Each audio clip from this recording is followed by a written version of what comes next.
built the city here, have a bride and everything.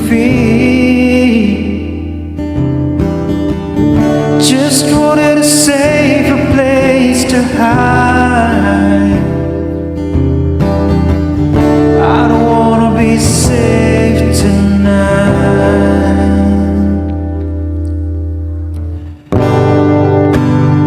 Need you like a hurricane, thunder crashing, wind and rain.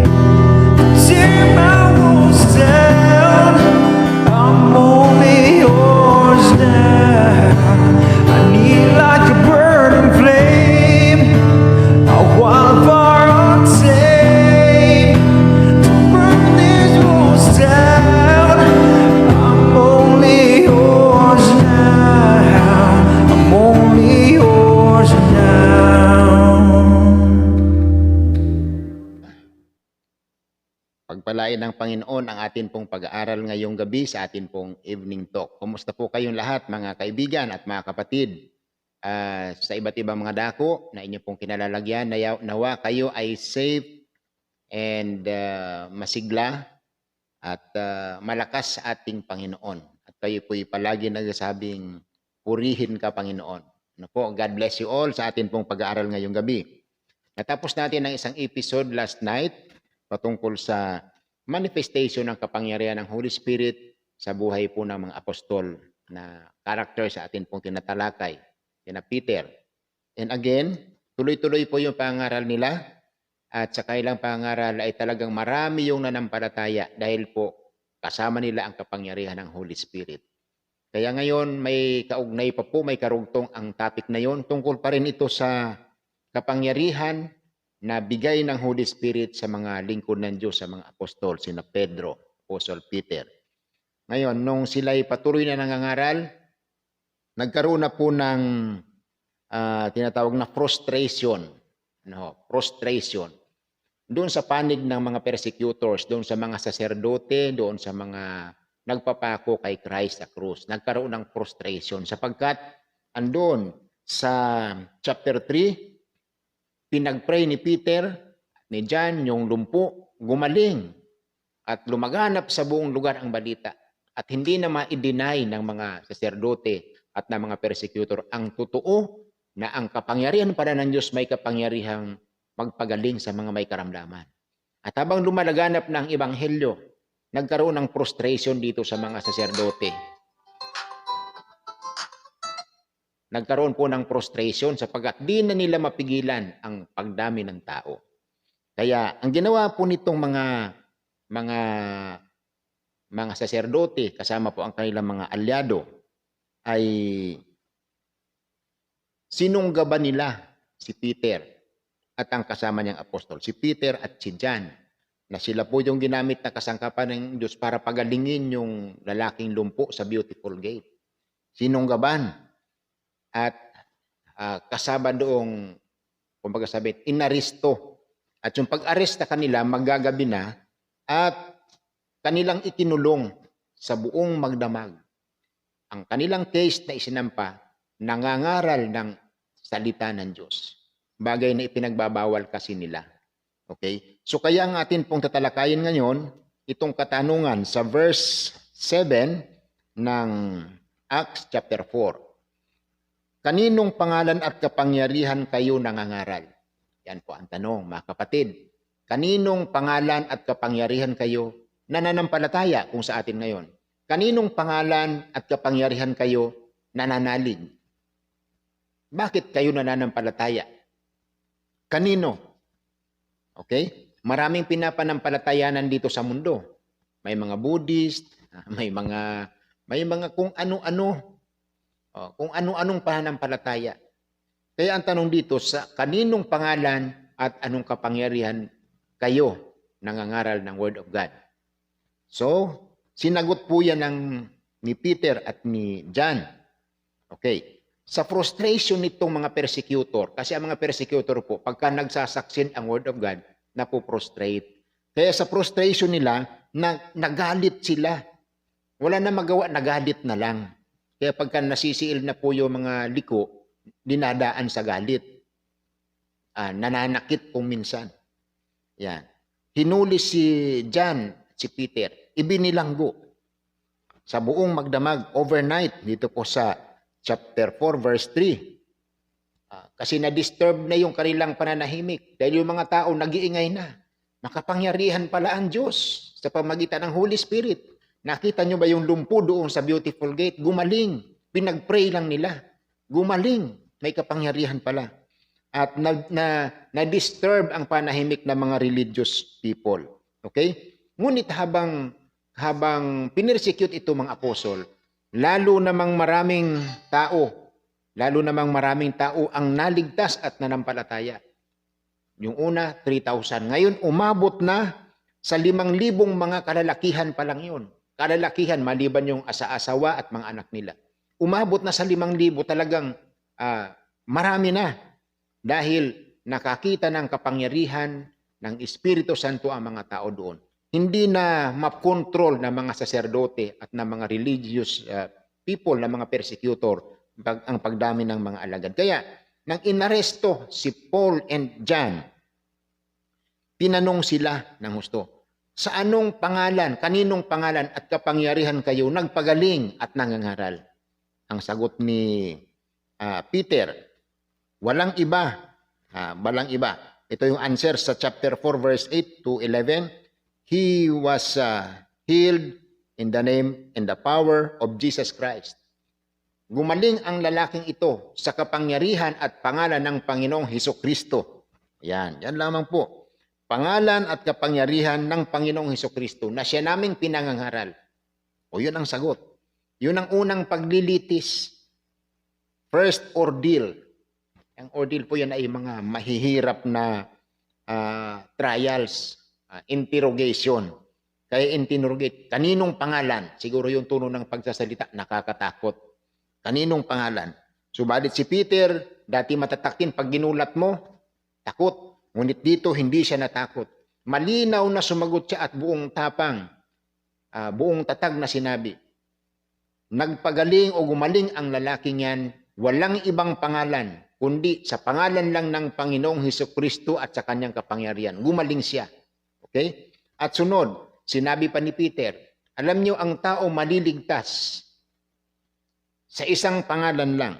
Acts chapter 12. His name and His name alone can save.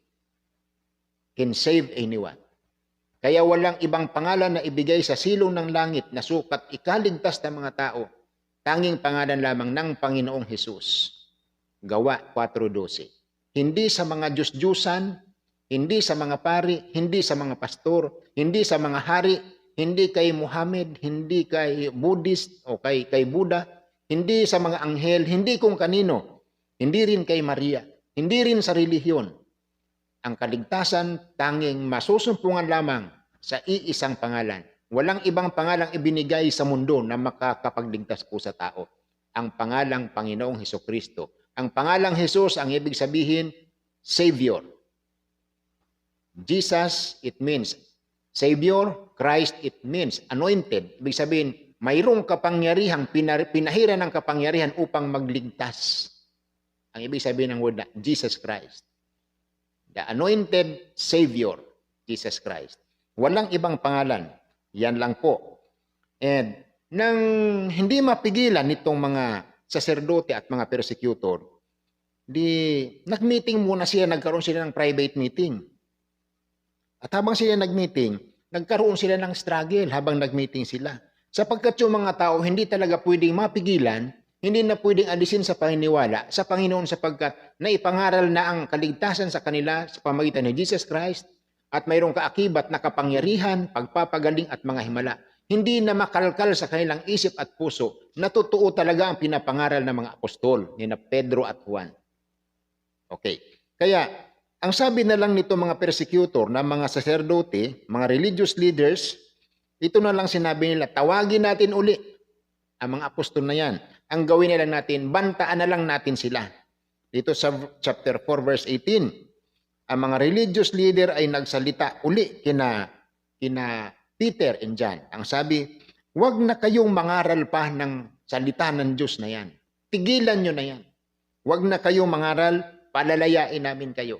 Ngunit ito ang sagot, ito ang testimony. Acts chapter 4 verse 19. And the apostles replied, "We cannot stop telling Jesus and the wonderful works, wonderful things we have seen and we have heard." Hindi kami titigil sa pangangaral sa pangalan ni Jesus dahil aming nakita at narinig ang kapangyarihan at ang pagkilos ng Panginoon. Kaya hindi kami pwedeng tumigil sa aming narinig at nakita na aming ipinapangaral. Tingnan po natin yan. Pinersecute na, ibinilanggo na, hindi panadala, hindi natakot. Bakit? Kasi mayroong kapangyarihang nag-uudyok. Mayroong kapangyarihang nagpapainit sa kanila. Mayroong kapangyarihang nagpapatatag. May kapangyarihang nagpapatapang. Mayroong kapangyarihang gumagayad sa kanila na magsalita sila, huwag matakot, huwag mahiya, huwag mag-atubili. Ang kapangyarihan yon ay ang pagsama ng Espiritu Santo ng Diyos. Na ito ang hinihintay po ng bawat mananampalataya na ipinangako ng Panginoong Hesus sa iyo at sa akin at sa mga tatawagin pa pagdating ng panahon. Na ang sabi, hintayin ninyo ang kapangyarihang galing sa taas na ipapadala ng Panginoon. Na kayo sasangkapan niya ng kapangyarihan para mag-witness, mangaral, mag-share, manalangin at manindigan bilang isang mananampalataya. At ang kapangyarihang yan po ang nararanasan na nagsabing na born again. Kaya yung mga kasalanan nakakapit sa ating buhay dahil sa kapangyarihang yan, nawala, naalis yung mga masasamang bagay sa isip at sa puso at sa buhay, pati mga bisyo, pati mga masasamang gawa. Inalis ng kapangyarihan ng Espiritu Santo sapagkat ang Holy Spirit symbolizing water na siyang pang-spiritual na panglinis sa ating mga kasalanan. Walang imposible sa Diyos. So yun po ang nangyari.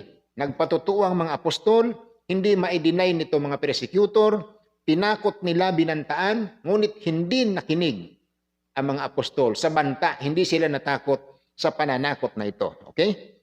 Ngunit, nang sila'y nakalabas na sa bilangguan, bagamat mayroong banta, pumunta sila ngayon doon sa mga kasama nilang mga disipulo, mga manampalataya. At sinabi nila ang nangyari. Chapter 4, verse 25 to 28.